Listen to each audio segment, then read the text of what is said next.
그렇게 1910년 2월 7일 마침내 안중근의 첫 번째 공개 재판이 이루어집니다. 이 공개 재판을 보기 위해서 500여 명의 방청객이 새벽부터 법원으로 몰려듭니다. 정말 북새통을 이룰 정도였는데요. 현장 사진이 하나 있습니다. 한번 보시죠. 엄청나게 지금 많이 모였죠, 지금요. 왜냐면 이건 어마어마한 사건이니까요, 지금요. 그렇죠? 전 세계를 놀랍게 했던 사건이니까 이렇게 많은 이 방청객들이 있는데 안중근 확인되시나요? 예, 저기 계시네. 맨 오른쪽. 네, 여기 지금 계시죠, 지금. 네. 일본인 판사는 안중근에게 왜 이토를 사살했는지 묻습니다. 안중근은 거침없이 대답했죠. 자, 그 대답. 오늘은 이 도현 씨가 참 그 분위기에 맞을 것 같아요. 네. 도현 씨가 한번 읽어주실래요? 알겠습니다. 네. 나는 한국 의병의 참모 중장으로서 독립전쟁을 하여 이토를 죽였고 또 참모 중장으로서 계획한 것인데 지금 이 법원 공판장에서 신문을 받는다는 것은 잘못된 일이다. 이게 무슨 뜻인지 알겠어요? 전쟁, 예, 독립전쟁 중이다. 전쟁 중에는 나도 죽일 수 있고 너희도 나 죽일 수 있고 나는 그거다. 그 포로다. 그렇죠. 포로다. 이제 나는 이해하시죠? 포로다. 맞습니다. 맞습니다. 안중근이 이토를 죽인 것은 사사로운 개인 감정 때문이 아니라 의병으로서 일제와의 독립전쟁 중에 벌어진 사건이라는 겁니다. 그러니까 전쟁 중에 붙잡힌 자신은 국제법에 따라 포로로 취급받아야 된다. 라는 그런 주장이었던 것이죠. 안중근은 전 세계가 주목하는 이 공개 재판에서 일제의 침략 행위와 대한제국의 독립 의지를 알리려고 했던 겁니다. 자, 이렇게 안중근이 이토와 일제를 막 거침없이 비판하니까 일본인 재판장 너무 당황합니다. 어떻게 했을까요? 말 못하게. 일단 다 나가. 안중근 빼고 어? 다 나가야겠다. 맞습니다. 아. 방청객을 퇴장시켜버리고요. 재판을 비공개로 돌려버립니다. 교수님, 이 얘기만 들어봐도 네. 안중근 재판이 굉장히 공정하지 않았다는 생각이 그쵸. 들거든요. 예. 사실은 하얼빈에서 리슨 감옥으로 옮긴 것 자체가 잘못된 거잖아요. 그런데 재판을 받는 사람의 입장에서 자기를 보호할 수 있는 권리 중에 가장 중요한 것 중에 하나가 변호인을 내 마음대로 나를 지켜줄 수 있는 사람 내가 선정하는 거잖아요. 네. 그렇게 못했잖아요. 그렇죠. 그래서 물론 이제 영국인이나 러시아인이 내가 변호해줄게 이렇게 스스로 나선 적도 있는데 그 일본이 다 못하게 했어요. 왜? 그렇게 되면 이 재판 과정이 전 세계에 알려지게 되니까. 자, 그렇게 첫 번째 재판이 시작된 지 불과 일주일 만인 1910년 2월 14일. 속전속결로 안중근의 사형 선고가 내려집니다.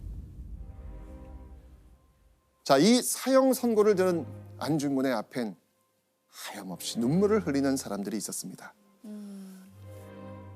바로 두 동생. 두 사람은 형 안중근을 면회하며 통곡을 참지 못했다고 하죠. 그리고 어머니가 안중근에게 보낸 물건을 전합니다. 사형 선고를 받은 아들에게 어머니가 보낸 물건, 대체 무엇이었을까요? 수의죠. 맞습니다.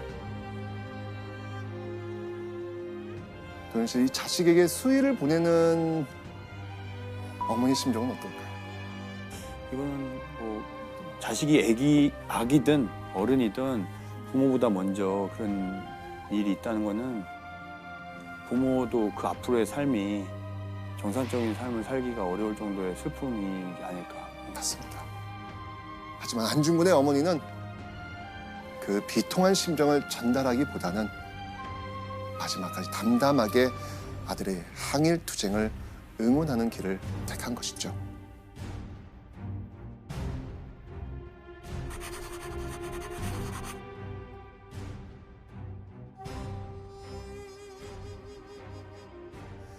일제히 일방적인 재판 과정 끝에 내려진 사형 선고. 그 선고를 들은 안중근은 리순 법원 최고 책임자인 고등 법원장에게 깜짝 놀랄 만한 요청을 합니다. 바로 사형 집행 날짜를 미뤄달라고 한 겁니다. 대체 무슨 이유였을까요?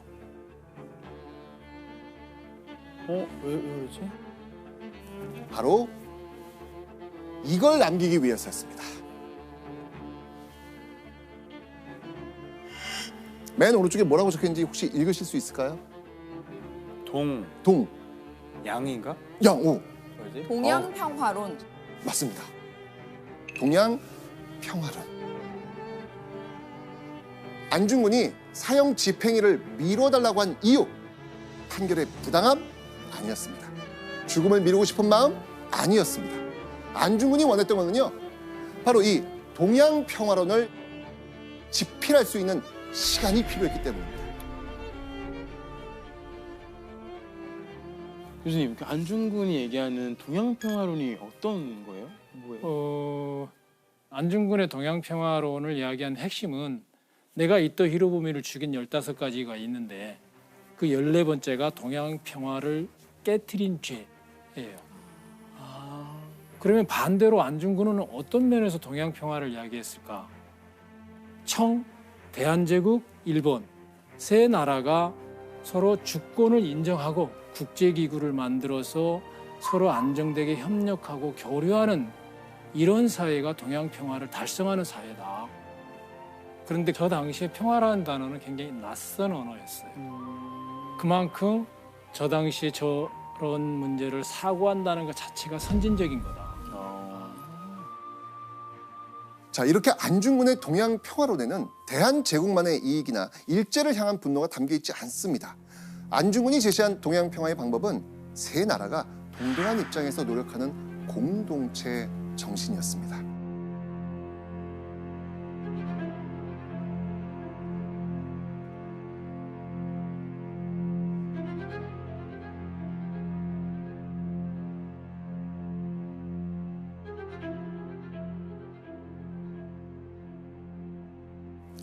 자, 그런데 여러분들 궁금하지 않으세요?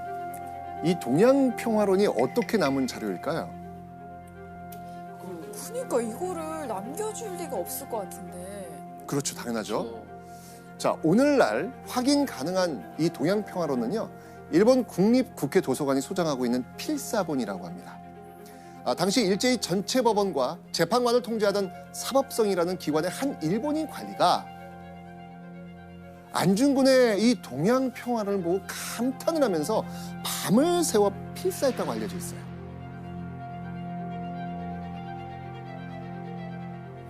진짜요? 네. 그런데 이 일본인 관리가 필사한 동양 평화론은요, 고작 17쪽 분량의 미완성 상태로 발견됐습니다. 왜였을까요?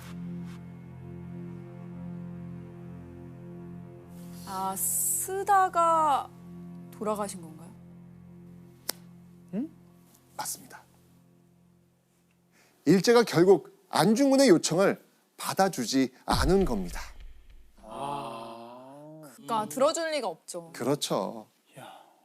비가 추적추적 내리는 1910년 3월 26일.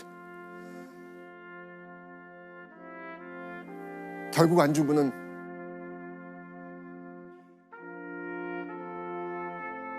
그렇게 형장에서 생을 마감하고 맙니다.